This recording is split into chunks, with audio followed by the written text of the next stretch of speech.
Depoimento do general Severino Sombra, feito para o Arquivo Nireis, no dia 24 de fevereiro de 1996. Primeiramente perguntaríamos seu nome completo, onde nasceu, enfim, uma ficha biográfica. Meu nome completo é Severino Sombra de Albuquerque. Sombra pelo lado da mãe e Albuquerque pelo lado do pai. Mas como eu não fui criado por meus pais, fui criado por meu avô, Coronel Joaquim José de Souza Sombra Maranguape, em cuja casa eu nasci. Fui o primeiro neto que nasceu no Solar dos Sombras, em Maranguape. Meu avô fez questão, então, que eu ficasse, sendo criado por ele, ficasse com ele. Meus pais voltaram para o Rio de Janeiro e eu fiquei aqui. Então, fui criado pelos Sombras. Então, passei a ser o Sombra, o Sombrinha no colégio. Fiz o Colégio dos Irmãos Maristas. Fui aluno fundador do Colégio dos Irmãos Maristas, da onde eu saí terminado o curso para me matricular na Escola Militar do Realengo. Portanto, eu nasci a 8 de junho de 1907. Estou, portanto, com 88 anos. Graças a Deus, com boa saúde e lutando na minha revolução educacional. E a filiação? Minha mãe, Francisca Sombra, filha de Joaquim José de Souza Sombra, de Maranguape, e de Severina Correia Sombra, dessa minha avó Severina, que veio o meu nome de Severino. E por parte de pai,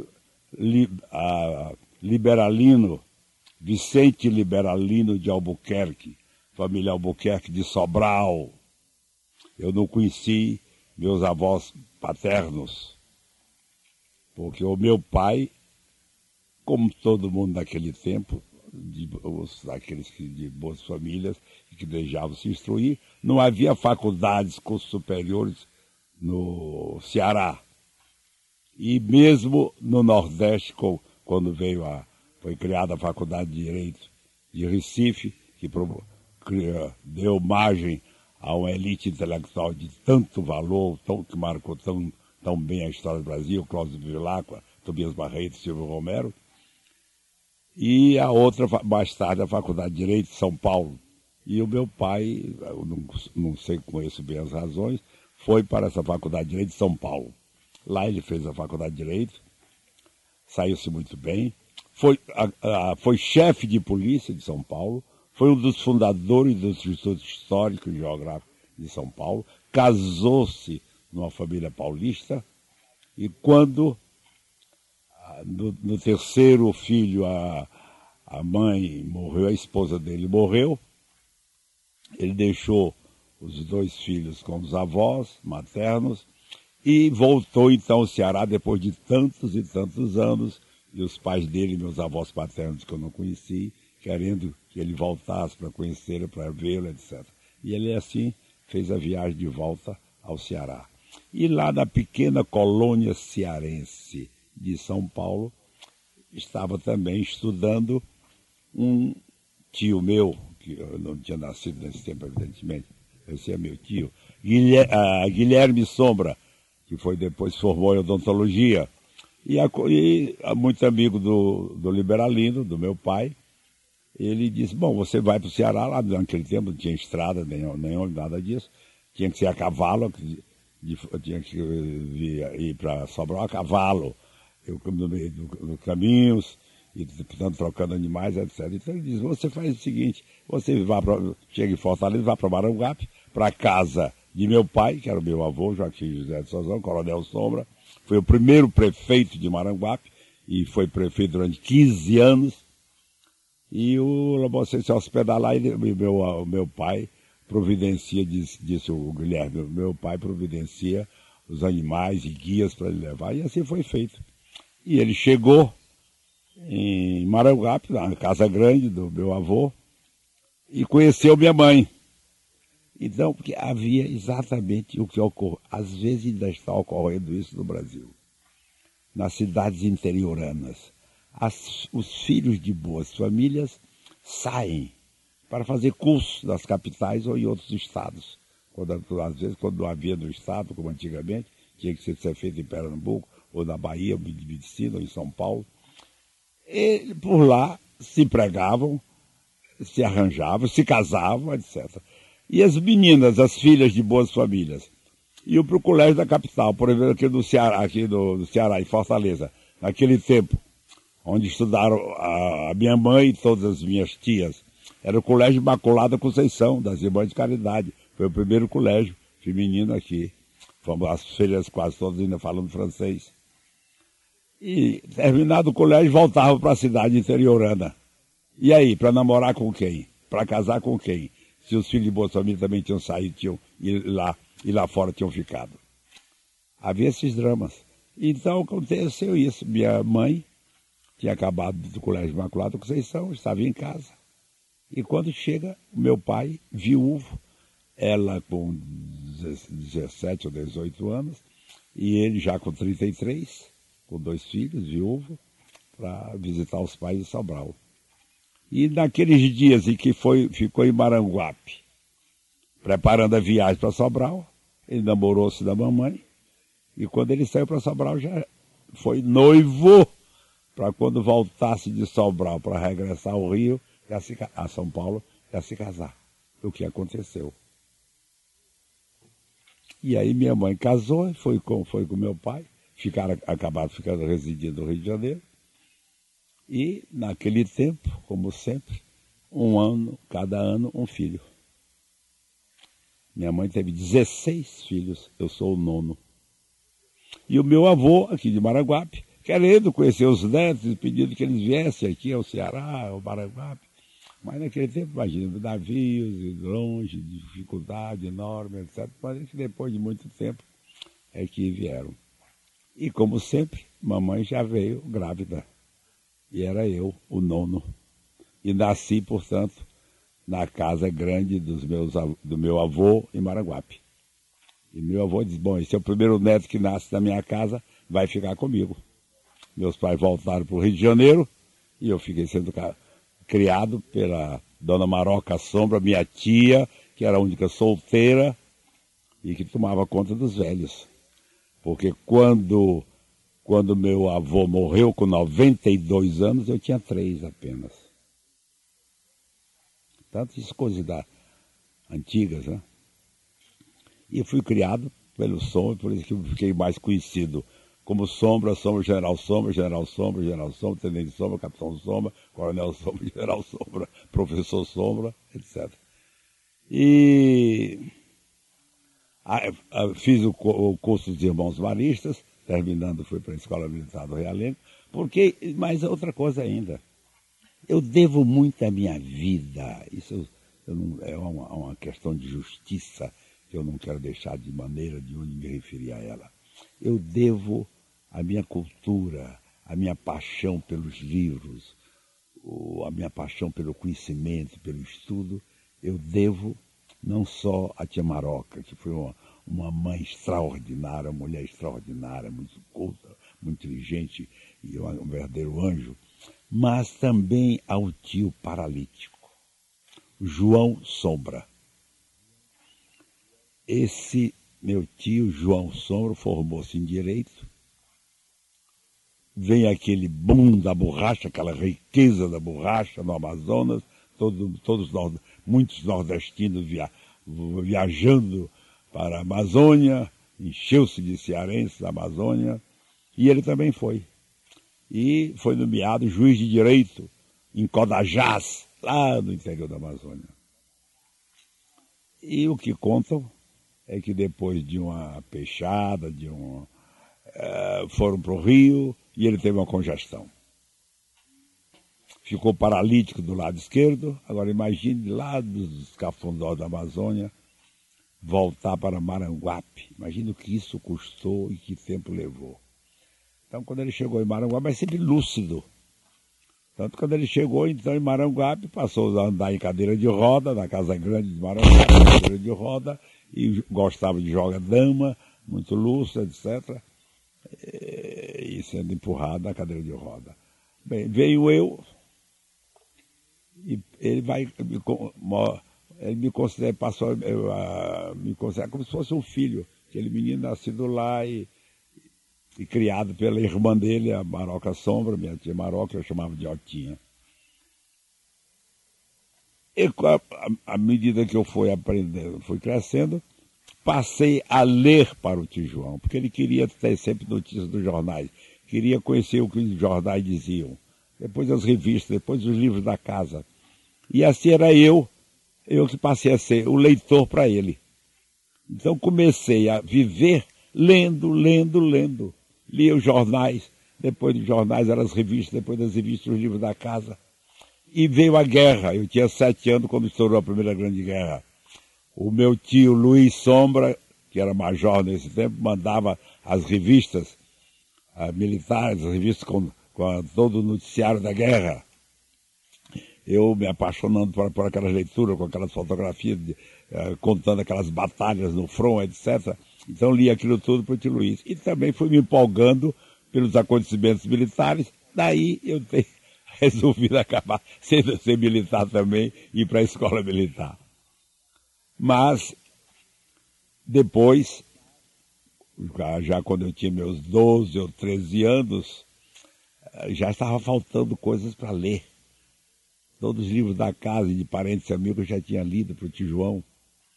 E ele era sequioso de estar sempre a gente lendo para ele, dando as notícias, lendo coisas interessantes. E o tio Luiz comprou, acabara de ser publicada a Biblioteca Internacional de Obras Célebres. 24 grossos volumes, com toda a história do pensamento no mundo, desde os mais remotos tempos, inclusive com trechos das obras mais importantes. E chegaram esses 24 volumes e eu passei a lê-los para o tio João. Então, imagine, quer dizer, eu quando tinha 13, 14 anos, eu cheguei aos 15, aos 15 eu fui para o Rio, eu tinha lido aquilo tudo. Quer dizer, aos 13, 14 anos, eu tinha uma cultura que raros adultos podiam ter. E não só isso, não só essa cultura que eu adquiri lendo tudo isso, mas também a paixão que eu criei por leitura, por livro. Não pude mais viver sem com livro debaixo do braço. Onde eu andava era sempre com livro, onde tomava bonde, tomava coisa, é sempre com o livro debaixo, lendo. E a minha vida inteira, ainda hoje, eu não passo sem ler livros e sem assinar, como assino, numerosas revistas para acompanhar essas mudanças extraordinárias que estão ocorrendo no mundo com a revolução científica e tecnológica. Agora, acontece que naquele tempo eu era um católico, apaixonado, líder católico. Eu tinha participado, ainda quando cadete, eu estava participando já no Rio, do movimento de renovação católica, iniciado por Jackson de Figueiredo, e com a morte de Jackson de Figueiredo, prosseguido por Tristão de Ataíde, Alceu de Amoroso Lima. De maneira que eu tinha muito contato com Alceu, com Tristão, nós nos correspondíamos. Quando eu cheguei no Ceará como aspirante, criei a Folha dos Novos, como um órgão do pensamento da renovação católica. Me lembro que Monsenhor Tabosa me chamava de o homem providencial para a pregação que eu fazia, etc. Né? Colaborava no Jornal Católico Nordeste, etc. E sou transferido para o Rio Grande do Sul, fico lá, pego a Revolução de 30 no Rio Grande do Sul, não aderi à Revolução de 30. Meu regimento, o 8º Regimento de Infantaria, em Passo Fundo, foi o primeiro quartel a ser atacado e cercado pelos revolucionários. E acabei, mas depois viemos presos para Porto Alegre, depois tudo isso acabou, não houve mais prisões, e eu vim servir novamente no Ceará. E então senti que estava faltando à Revolução de 30 um ideal, uma doutrina, um pensamento, endireitar o Brasil, salvar o Brasil. Isso é vago geral. Salvar como? Com que ideias? De que maneira? Então, lancei o primeiro movimento trabalhista no Brasil. Historicamente, o primeiro movimento trabalhista no Brasil, baseado na doutrina social cristã, que então era exposta pela encíclica Rerum Novarum.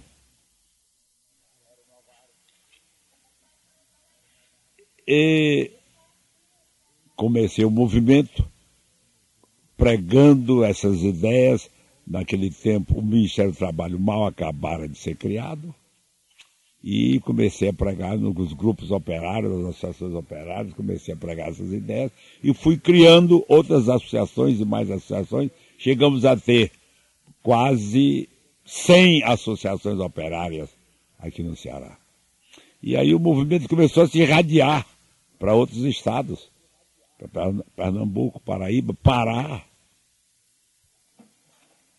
Então me veio a ideia de transformar o movimento de regional e nacional, criar a Legião Brasileira do Trabalho, um movimento trabalhista de âmbito nacional. E entrei imediatamente em contato com o Alceu de Amoroso Lima, com o Tristão Ataíde, para que ele, que também era católico como eu, com a doutrina social cristã, que ele fosse o condutor do lançamento deste movimento no sul do Brasil.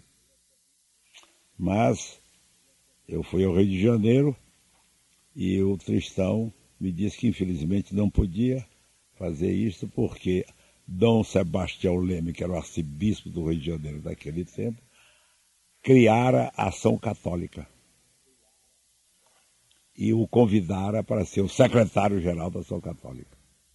Então ele já estava com esse encargo de muita responsabilidade, não podia aceitar outro que também iria tomar muito tempo, etc., além das suas atividades literárias, de crítico literário, etc. E ele então me sugere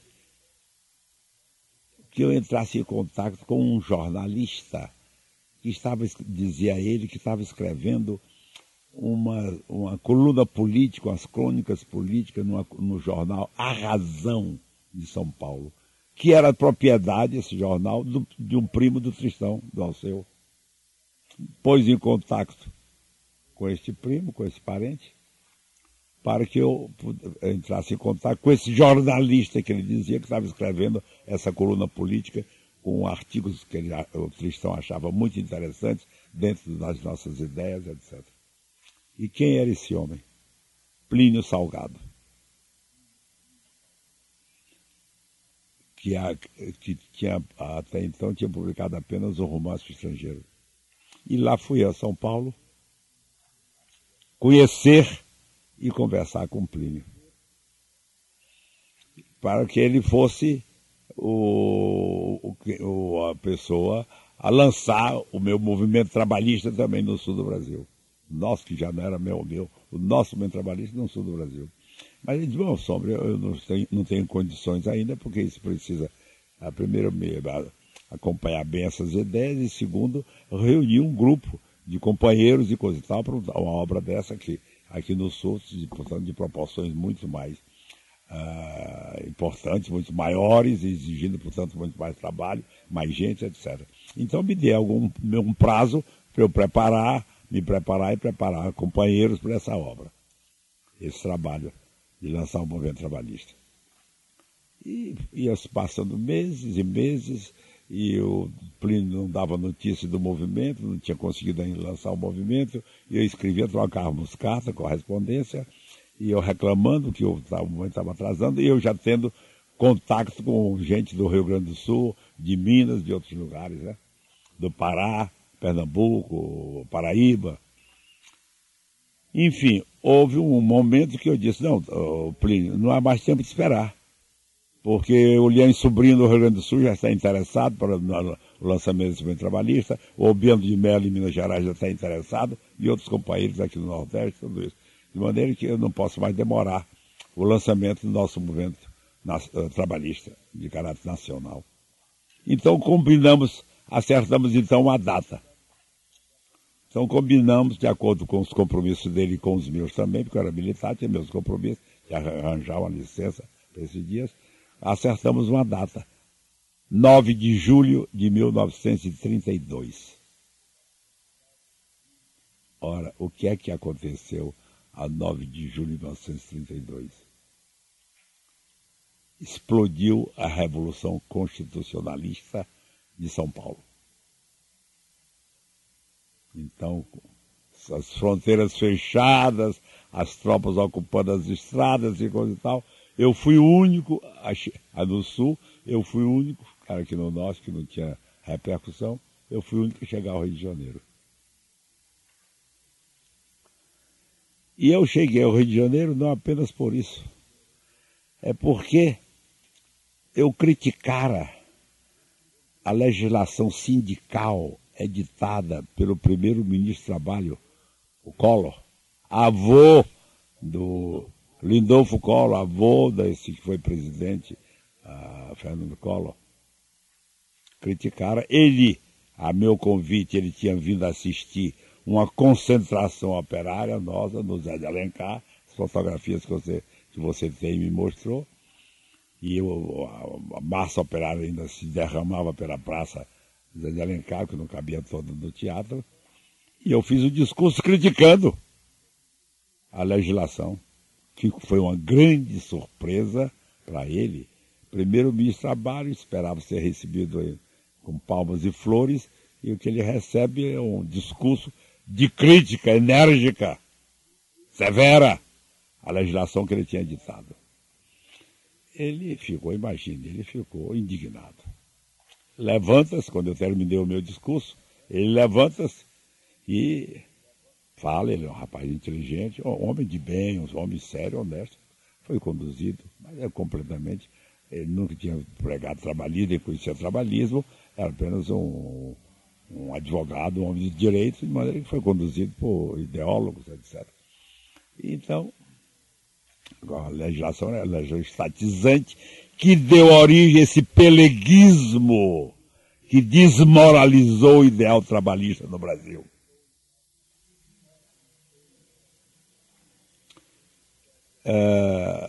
E quando ele então fez o discurso defendendo a legislação, dando as razões, explicando e coisa e tal, procurando justificar, terminado o discurso dele, ele julgou que estava o assunto encerrado.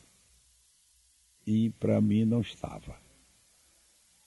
Diante daquela massa operária toda, diante da qual eu tinha combatido essas ideias, eu queria, portanto, confirmar esse combate, mostrar que aquilo que eu tinha criticado não estava devidamente explicado, justificado, respondido nas palavras do ministro.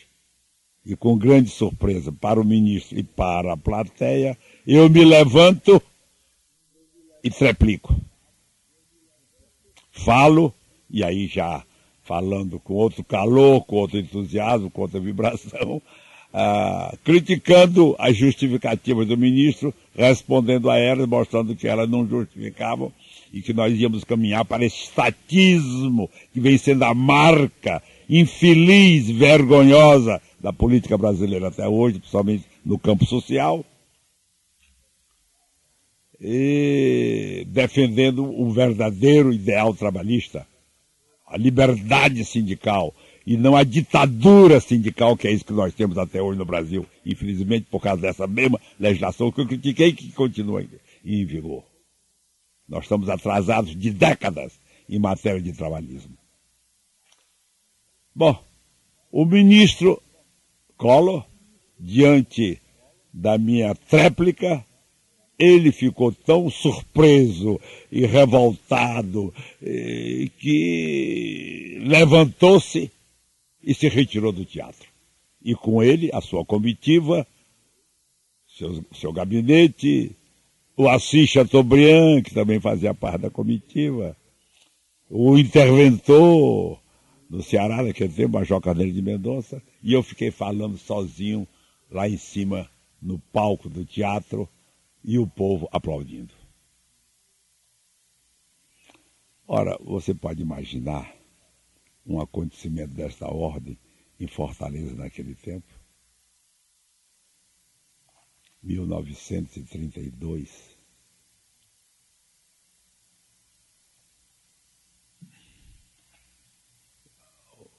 O comentário, a cidade ficou dias e dias comentando este episódio inédito na história do Ceará. E a todo dia, o tenente já foi preso, não foi preso, vai ser preso, o ministro vai pedir a prisão dele.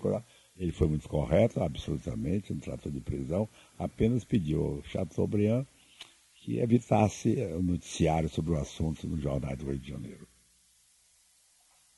Mas aí, essas associações operárias que nós tínhamos organizado, criado, movimentado, entusiasmado, resolveram prestar uma manifestação de solidariedade. Então promoveram um desfile com seus estandartes, as suas músicas, diante da minha casa, na Rua Major Facundo, protestando solidariedade. E muita gente do povo de Fortaleza, também empolgado com esse episódio histórico inédito, também acompanhou, participou dessa homenagem, de maneira que foi um das grandes passeatas na história de Fortaleza daquele tempo.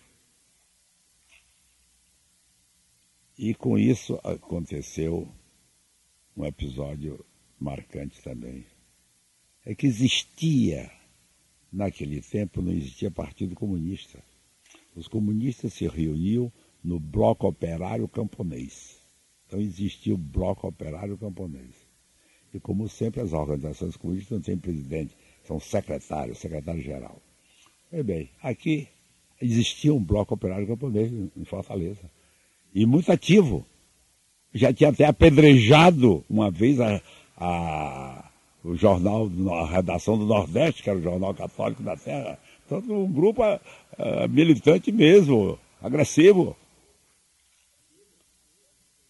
E até no seu início, dele fez parte, depois largou, evidentemente, mas no começo logo fez parte, a jovenzinha romancista, a Raquel de Queiroz. Muito mocinha ainda, nesse tempo, quando publicou 15.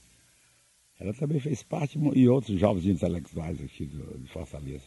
Depois ela largou, evidente.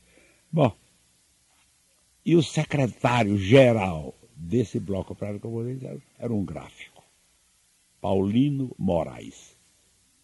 Nome que me honra de dizer e de repetir o nome. Era realmente um idealista, um homem de bem, um homem honesto, sério. E revoltado contra as injustiças, ele abraçara o comunismo como a única doutrina que ele conhecia naquele tempo, que havia pregação, etc. Porque realmente o Ceará, hoje talvez não tanto, mas naquele tempo era uma Belíndia. Como o Brasil ainda é hoje. Um pequeno grupo dono da riqueza, dono da vida econômica, política e social do Ceará. E a grande massa na pobreza e grande parte na miséria. Por isso é que tantos cearenses, jovens cearenses, estudantes intelectuais, imigravam para o Rio de Janeiro. Por isso que o Rio de Janeiro encheu-se de intelectuais cearenses, que fugiam dessa Belíndia que era o Ceará. Pois bem, e ele então, diante desse episódio da minha crítica ao ministro, disso que tinha acontecido no Teatro Zé de Alencar, ele foi à minha casa me visitar. Uma grande surpresa para mim, que nem o conhecia pessoalmente. E disse, Tenente Sombra, eu tenho ouvido, meio escondido, metido lá no meio dos outros operários e coisa e tal, eu tenho ouvido os seus discursos, as suas pregações, as suas ideias, e tenho concordado com elas. Também são ideias que eu procuro defender, da justiça social, procurando implantar, criar a justiça social no Brasil. Mas eu sempre fiquei desconfiado. Será que ele realmente está sendo sincero, honesto? Mas diante disso que o senhor acaba de fazer, desafiando assim de público o ministro do Trabalho, arriscando até a sua carreira militar, eu confesso que agora acredito que além das suas ideias, o senhor realmente é um homem de bem, um homem honesto, é sincero e venho aderir à sua legião, ao seu movimento trabalhista. E dedicou-se de tal maneira que acabou sendo secretário-geral da Legião. Então, a confiança que ele adquiriu passou a ser uma pessoa de minha inteira confiança. Mas eu tinha sido